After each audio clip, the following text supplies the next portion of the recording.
If you have a Bible, please turn to Matthew 5:31 to 32.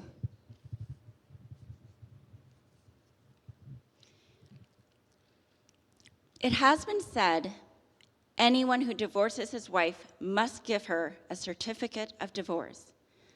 But I tell you that anyone who divorces his wife, except for marital unfaithfulness, causes her to become an adulteress. And anyone who marries the divorced woman commits adultery. The word of the Lord. Amen. I have a poor memory.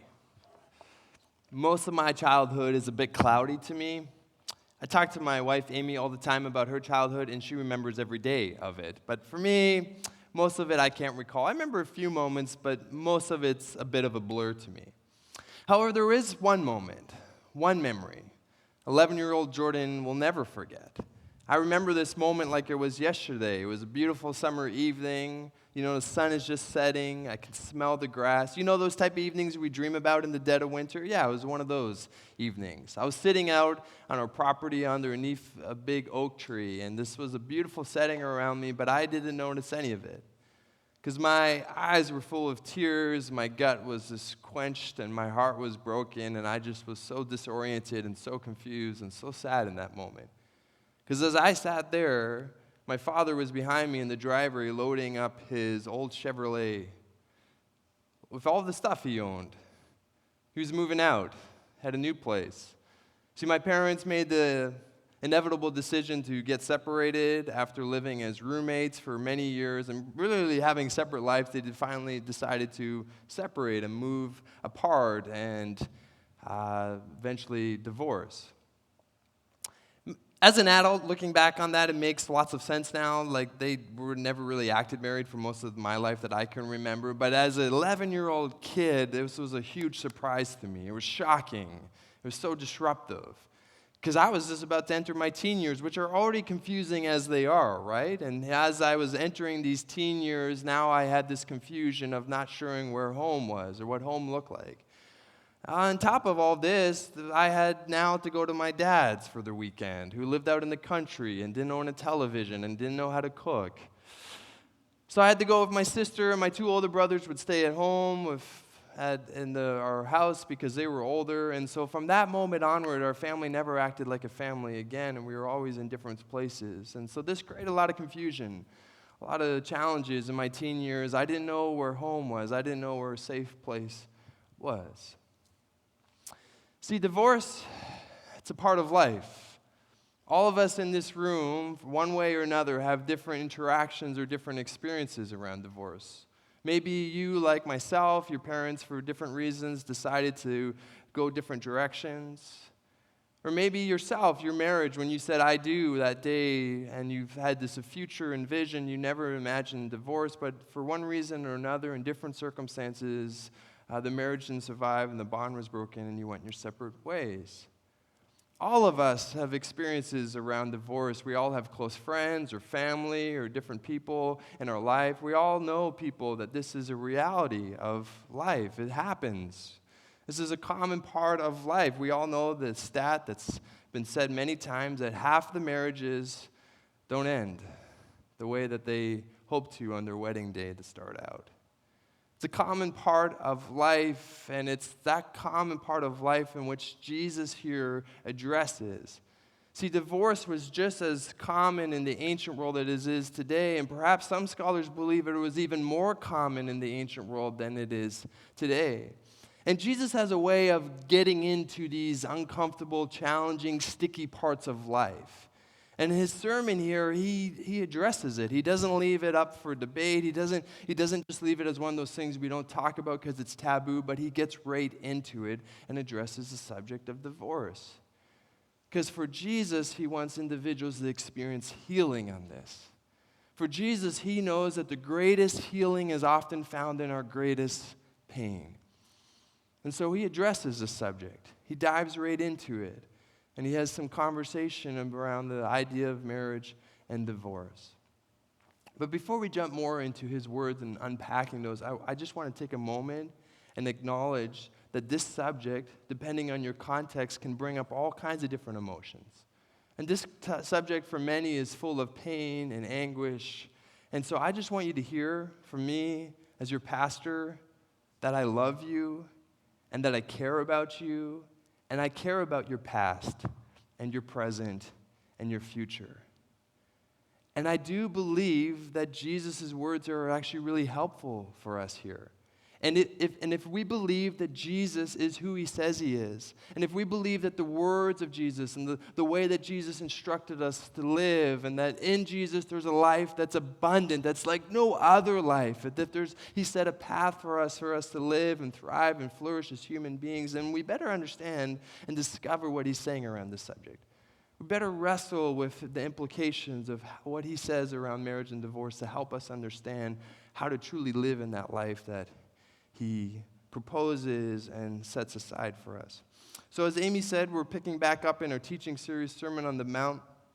If you haven't been here for a while or if you're new, this is Jesus' most famous teaching found in Matthew 5-7 in Matthew's biography. And this is the teaching that's the cream of the crop. This is Jesus' teaching that has started revolutions and movements, and this is what Jesus is most known for. So we thought it was important as a new community that just launched this past fall, that we as a community would learn the meat and the potatoes, so to speak. We would build a foundation on these teachings for us to understand how we are interact with one another and interact with the world. And so that's what we're doing today. We're jumping back into that, and we think it's so important we're going to spend the rest of the summer unpacking the rest of Jesus' teaching here found in the Sermon on the Mount. We'll finish, I think, Labor Day weekend, and then we'll move on to something else. So just in case you want to know what the summer looks like, that's it. But today, even though it's a long weekend, Jesus decided to talk about divorce today. So that's what we're going to be talking about as a community, marriage and divorce. And this is a large subject. Marriage is a large subject, and there's many different aspects around marriage, subjects related to that, around common law, relationships, and sex, and communication, and singleness, and all those are important subjects, but we won't be talking about those today. We're going to just specifically be talking around Jesus' teaching here around marriage and divorce and his view on that. I will also say, for those of you that have been in Christian or church circles for a while, you know churches and traditions interpret this differently and have different perspectives around this subject. I'm going to try to stay as much as I can out of the weeds around those things because I don't know if it's as helpful for this context and this time. However, I'm going to give our perspective here at Forest City Church around this and where we kind of land with some of Jesus' teaching on understanding what marriage and divorce looks like. Sound good? Thanks, Amy. So how do we address this topic? How do we address the topic of marriage and divorce? I want to suggest there's a tension for us here that we need to manage.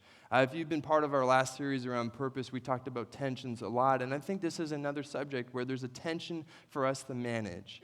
And so the tension is Jesus talks about marriage and he talks about divorce. He talks about both. And so we need to manage the tension between these two. If we simply just look at one and ignore the other, we'll be missing a part of the equation of what it means to be a human being and how relationships work. So we need to hold both firmly and manage the tension of both. And in managing the tension of marriage and divorce, we see a clear picture of both of those. I'm going to speak more on that near the end, which hopefully will clarify of that. So we're going to look at two aspects here that's going to really help us around this. We're going to look at Jesus' view of marriage and then the reality of divorce. Jesus' view of marriage and then the reality of divorce. So let's jump in, shall we? Jesus' view of marriage. To understand what Jesus says about divorce, which he's speaking about here in the Sermon on the Mount, we need to understand what Jesus says about marriage. How does Jesus view marriage? That's a foundational, important question for us. And in fact, he actually gives a fuller picture of his view of marriage found in Matthew 19. Later on in Matthew's biography, there's another setting where Pharisees are asking him another question. And in there, he gives in greater detail around his view of marriage, I think, which will be helpful for us to understand this subject a bit more. So if you have a Bible, you can turn there. It will be up on the screen momentarily. But Matthew 19, verses 3, Jesus addresses the subject around divorce and marriage again. This is what it says, verses 3. Some Pharisees came to him to test him. They asked, Jesus, is it lawful for a man to divorce his wife for any and every reason?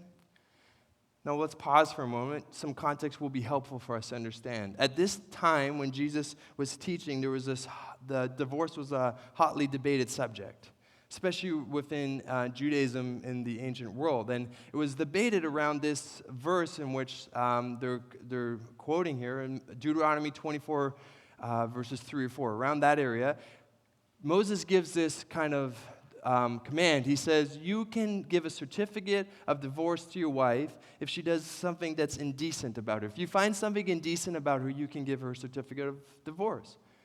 So that was very much known in the Judaism in the first century. And so the debate wasn't around whether you can give a certificate of divorce, but what could you give a certificate for divorce on. In other words, the debate was around what Moses meant when he said something indecent about her.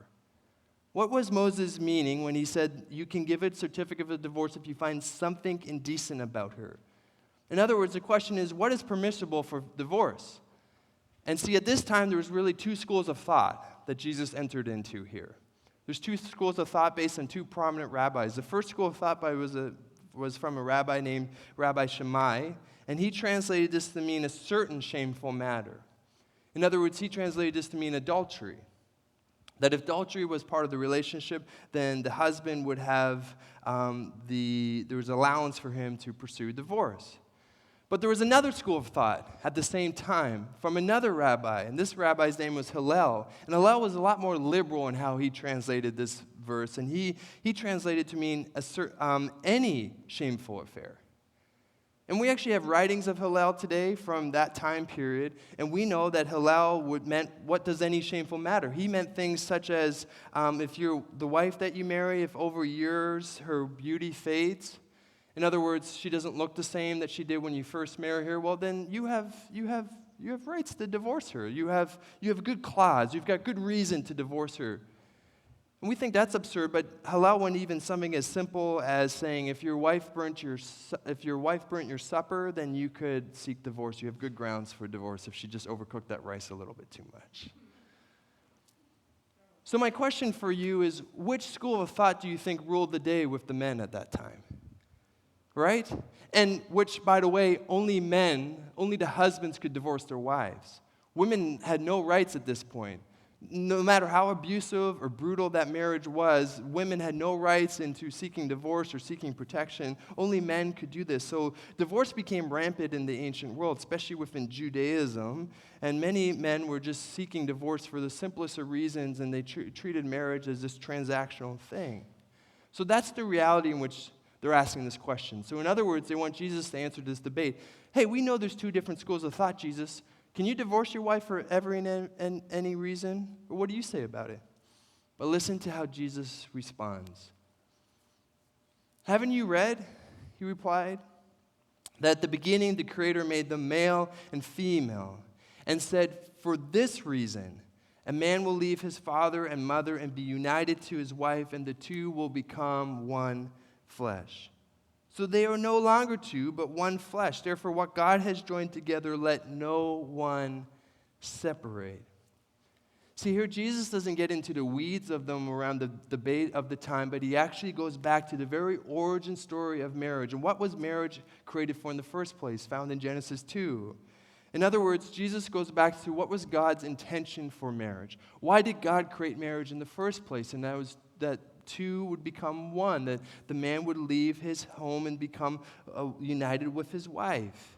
And so they are no longer two, but they are one flesh.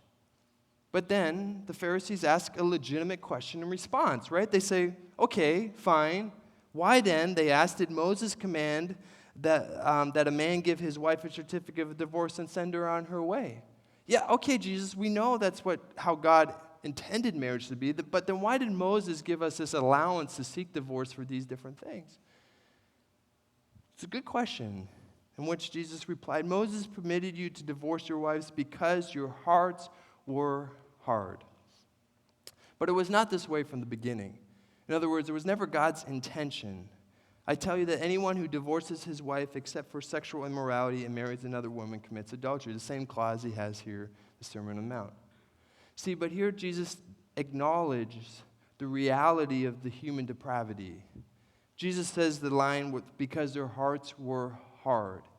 In other words, the reality of humanity is that things aren't always work out the way that we hope they would be. The Bible often calls this sin, and sin gets involved in these type of relationships, so divorce then becomes a reality. But before we get to that, let's stick here with marriage for a second. So what is Jesus saying here about marriage? There's lots of pieces, but let's just summarize it with one statement that I think kind of encapsulates most of this. He's saying that marriage is a covenant. Jesus is saying marriage is a covenant. I want to draw your attention back to verse 5 again. He says this, for this reason a man will leave his father and mother and be united, pay attention to that, to his wife, and the two will become one flesh.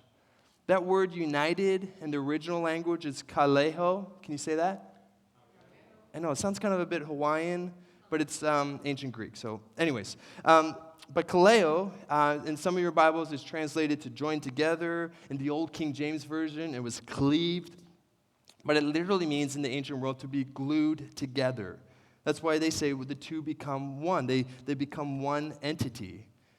But this word kaleo in other places in Scripture and the Bible is translated or used in the idea of making a promise or a vow or a covenant.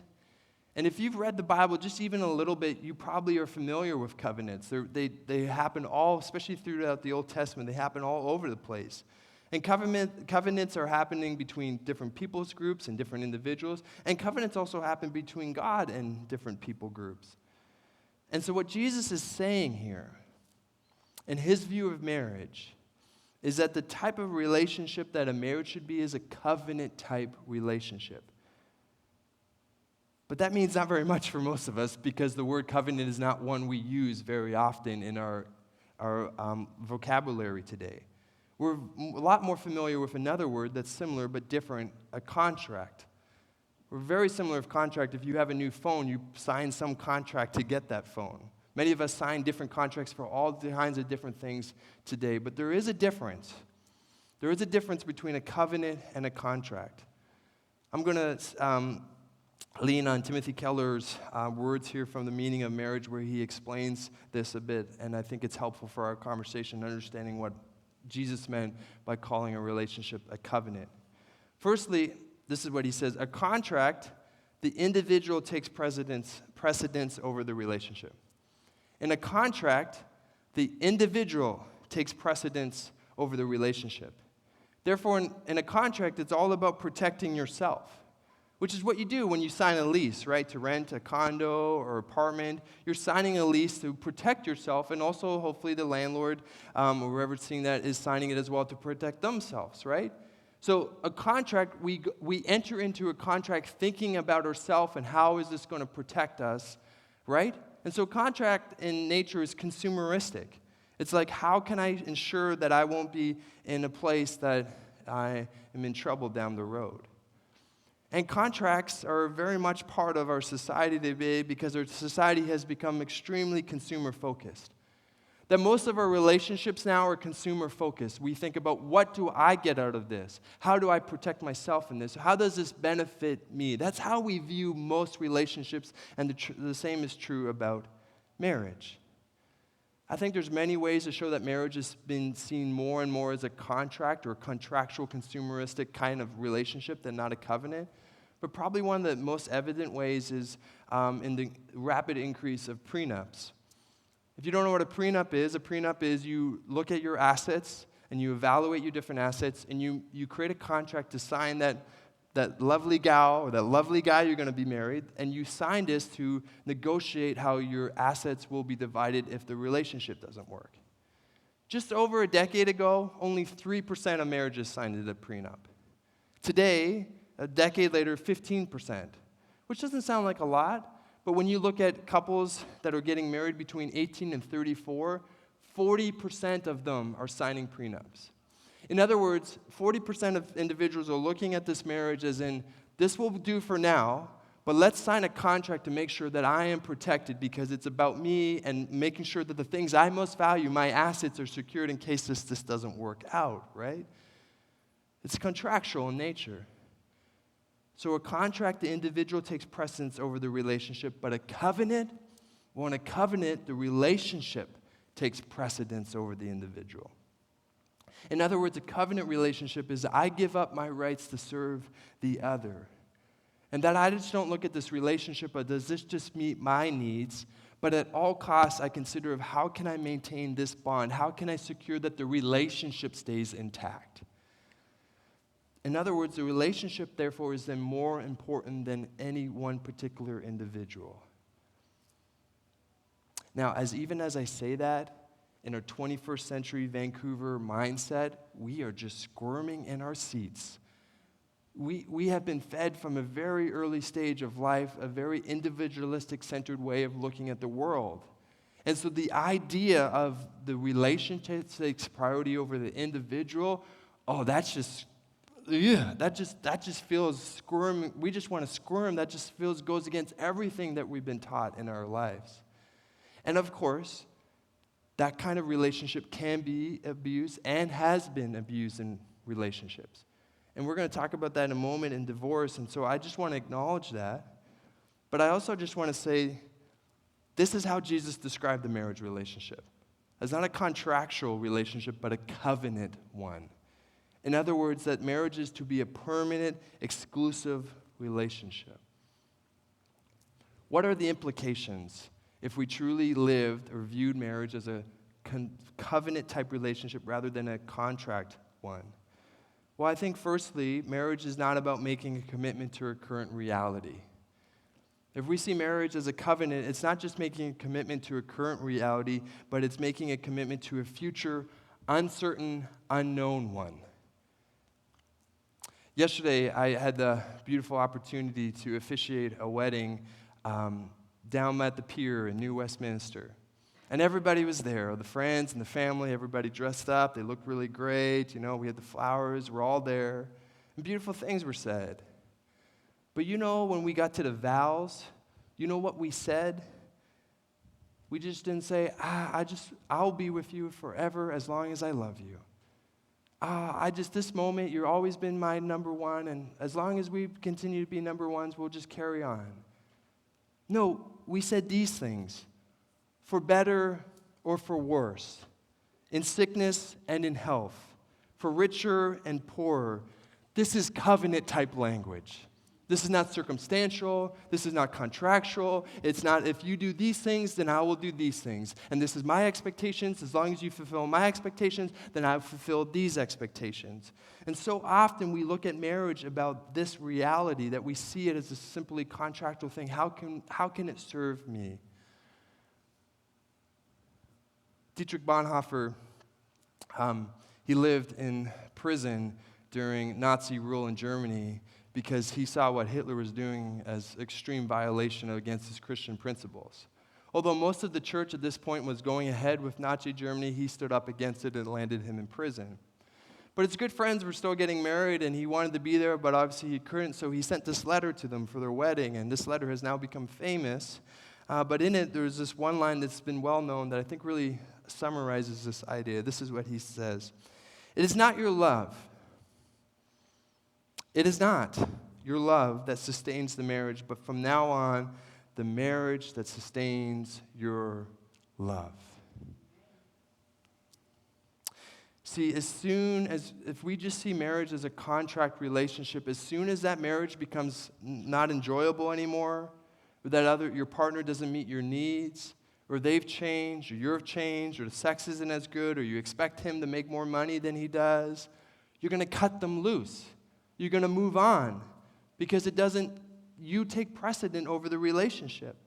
See, a contractual consumer relationship, no one will ever say this, but a contractual consumer relationship cannot withstand the grime of life. It cannot. Because the grime of life is routine, and it is hard, and your partner will frustrate you, and it's not always rainbows and butterflies, but there's challenges within that. Michelle Obama, I've seen this multiple times in different interviews, but talks about a stage in her marriage with Barack and how she didn't like him at all. She'd go to different events, and people are like, isn't Barack the best? He's changing the world. You must just be so happy being married to such an amazing man. And she's like, yes. She's like, deep down, she's like, no, we didn't like each other. This was a terrible season. We were frustrated. Kids were challenging and different things. But she comments, she's like, but I didn't commit just for a certain season. She says this. She's like, I made these vows, and you commit to the person and the future of that person. And even if there's moments that you just don't like each other, you work around those things. See, as I say this, some of you were like, yeah, but Jordan, are you saying that we should stay in these marriages that are unhappy? Or that doesn't seem like that's God's intention for us, or how can that be about our flourishing? Well, there's this recent stat that came out recently that's fascinating, and it looked at unhappy marriages. Looked at a wide range of unhappy marriages, and they saw that 2/3 of unhappy marriages will become happy within 5 years if the couple just sticks through the rough spots. 2/3 of them. That if the couple just stuck through the rough parts, that actually they would define their marriage and years later to be a really happy, meaningful marriage. In fact, many of those couples would test higher levels of happiness even before the rough parts of their marriage. Because there's something that happens when you go through a challenging season with someone. There's a commitment, there's a bond that's made in that. It's not just based on circumstance, but there's something deeper that happens. So, Jesus had a high view of marriage. He affirmed God's original intention for marriage, and he saw that in marriage, God created this bond that brought the flourishing for life, and that's why he says, therefore, what God has joined together, let no one separate. Tension number 2, the reality of divorce. See, now Jesus has a high view of marriage, no question about it, but we hold that with the tension of the other tension that's happening here is that there's a reality of divorce. And even here, Jesus acknowledges that reality and even seems to give some legitimate reasons for when divorce needs to happen. Again, I'm going to read you the original text that Sandra read for us in verse 32. But I tell you that anyone divorces his wife except for sexual immorality makes her the victim of adultery. So except for that word sexual immorality. In the original language, that's porneia, which is this all-encompassing term you actually find a lot in the New Testament, but it means many different things, but most likely in this context means adultery. And so Jesus is saying that there is occasions, there is times when someone is unfaithful, there's an affair, or there's things that happen that the bond is broken, and therefore there is an allowance, or there is reasons for divorce. But the New Testament doesn't just stay there, and Paul later picks up the subject and he raises it.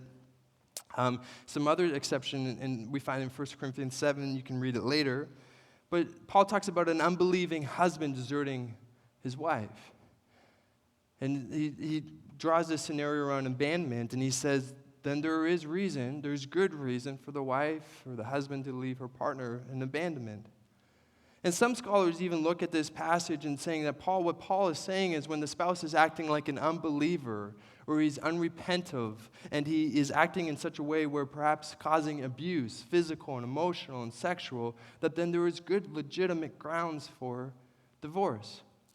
Now I'm giving you a very quick survey on what the Bible says in divorce in 2 minutes here, but the biblical writers are unanimous that marriage should be upheld at all costs, but there are situations where divorce might be the right step.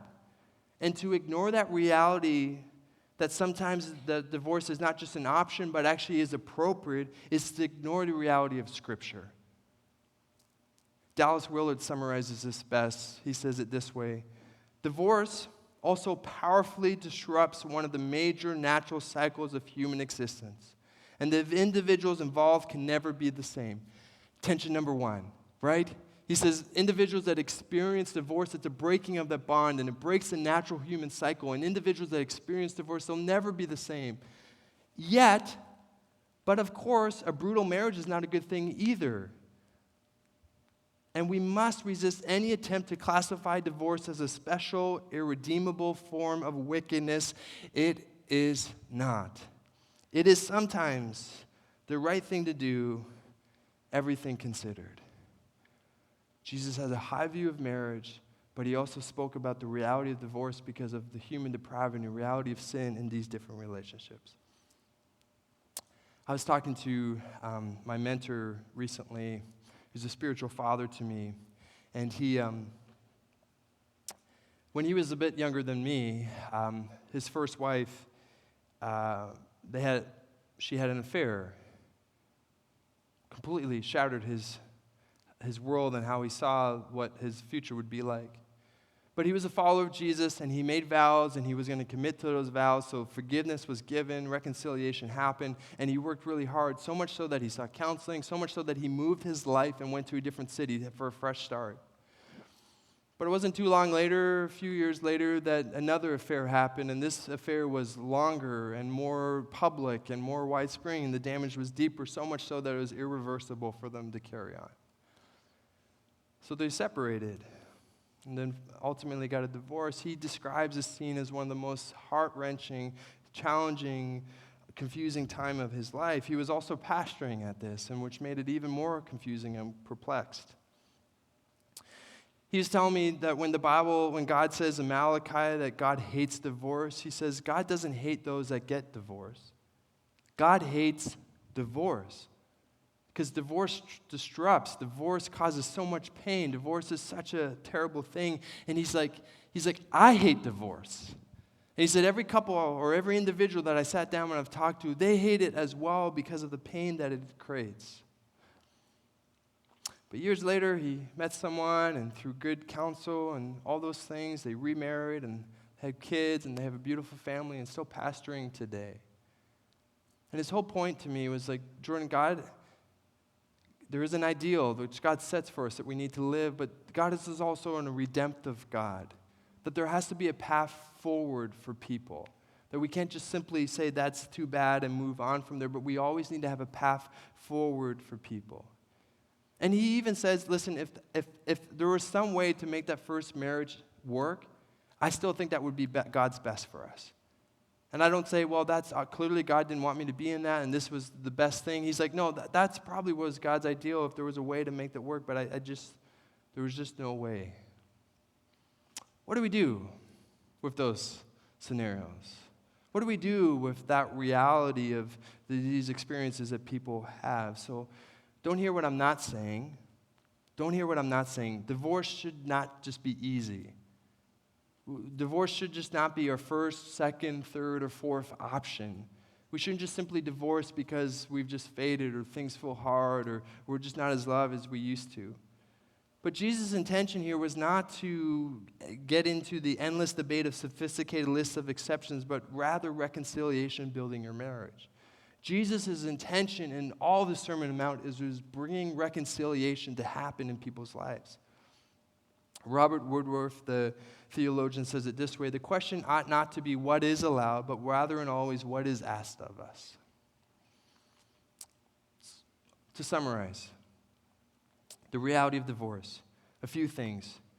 First, Jesus does give us legitimate reasons for seeking divorce, and I think those reasons are around adultery, abuse, and abandonment.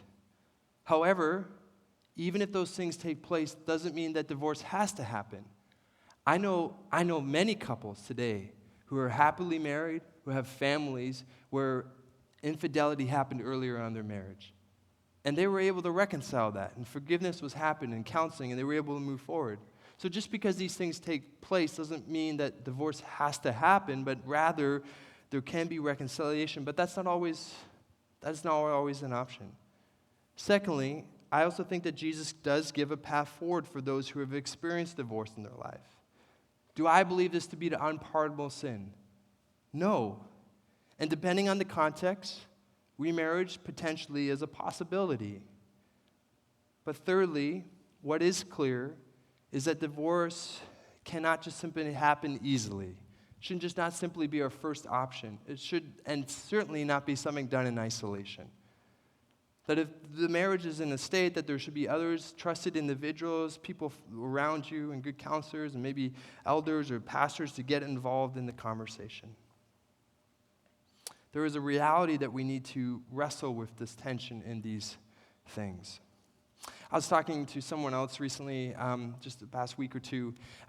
Every time as I get into these different subjects, I always want to talk to people who have more life experience in them than I do, because it helps frame my theological thinking around it. I was talking to an individual that's part of her church, and she experienced divorce earlier on in her life, and she tells about this time when she came home, and her husband was sitting there, and he said, "I'm done."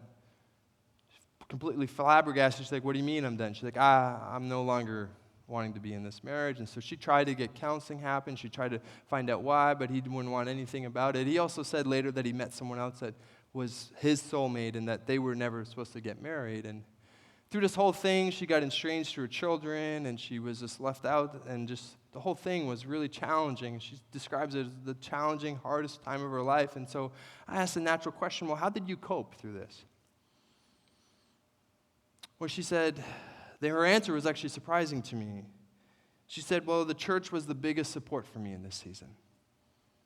The church was. She said, I would have never been able to get through it, Jordan, if I didn't have the people around me who surrounded me and supported me and listened for me and cared for me in that season. I was surprised by her answer. Are we that type of church? Are we known to be that place that is welcoming for people that are dealing with some of the challenging, most heart-wrenching moments of their life? Are we a place that is grace and offering welcomeness and helping people through the journey and trying to make sense of life? I'm going to invite the Keys to come back, and I want to end with an illustration that I think is helpful for us to understand this. I brought a prop today because I'm talking about divorce, so I need some props to mix it up a little bit here. So I brought an egg, and I think this is helpful for us to understand this topic of divorce, about these two tensions that we need to manage. See, let's say this egg represents people. Because, by the way, folks, this is what's most important, right? This is just not simply theological conversations or these lists of rules and regulations. This is about individuals. These are about people. So let's say this egg represents people. And I think we need to hold this tension well.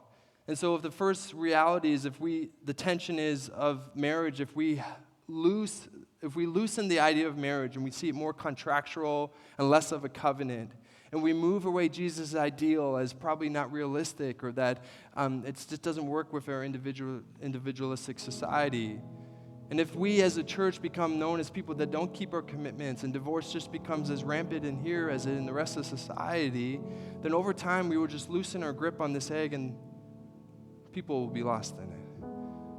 Marriage, it will collapse, and as we know, as the data continues to show us, that marriage is actually a really positive thing for society and for individuals. As one commentator says, people that are in long-lasting marriage have won the lottery of life. So we lose nothing by losing the ideal of marriage. We lose people in it if we get rid of the ideal. But at the same time, if we just hold, I won't do it, I'm not going to break an egg on the stage, but if we hold and squeeze this ideal of marriage and not be realistic about the reality of divorce and the reality that some relationships, and there's sin that comes in, and there's unforgiveness, and there's unrepentant individuals that make decisions that are really hurtful, and I have talked to people who have been in abusive, emotionally and physical relationships. What should I just say? Just hold that ideal of divorce. You need to stick it through. You got to make it and just squeeze that egg. Then we crush people at the same time. It's about the right tension. It's a firm grip, but it's not too hard of a grip. The tension's important. The tension is important. If we don't get the tension right, we lose people. We break them, or their marriages goes to the wayside, and they experience the hardship of living, of that bond breaking. We got to get the right tension.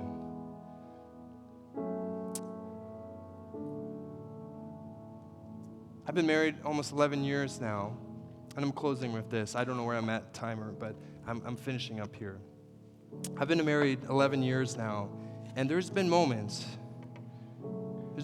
throughout those 11 years that I have found myself needing to recommit to these vows. These vows that I said on June 15th on a hot day in Victoria 11 years ago, almost, I found myself needing to recommit to those. I just drifted. Don't worry, nothing drastic, nothing crazy, but I just found myself drifting, that it was slight, that I would find myself becoming indifferent or annoyed, or I just stopped pursuing her. I stopped giving it the effort that maybe I did at previous seasons. And I could be justified. I could say, like, well, we got married young, and what did we know? And we've changed so much, or she doesn't meet the new me and my needs and all those things, or I could have all these legitimate reasons that we could have, or that I could say that I don't feel happy anymore in this. But we made a covenant. And so if you're married here today, or if you're considering it, I just want to remind you that it's interesting that Jesus puts this in the reality of anger and reconciliation and lust and all these things. He's showing us a trajectory where we can go if we don't pay attention to these things. So pay attention to the warning signs early. Just remember what she looked like on your wedding day. Remember how you felt on that day. Remember those commitments you made before God and your friends and your family, and to honor that marriage. And at the same time, may we be a place that has so much grace and understanding and so much room for people that maybe their marriage hasn't turned out the way they have. Maybe divorce is somewhere in their life and they just feel the heartbrokenness around them. May we be a place that welcomes them in that.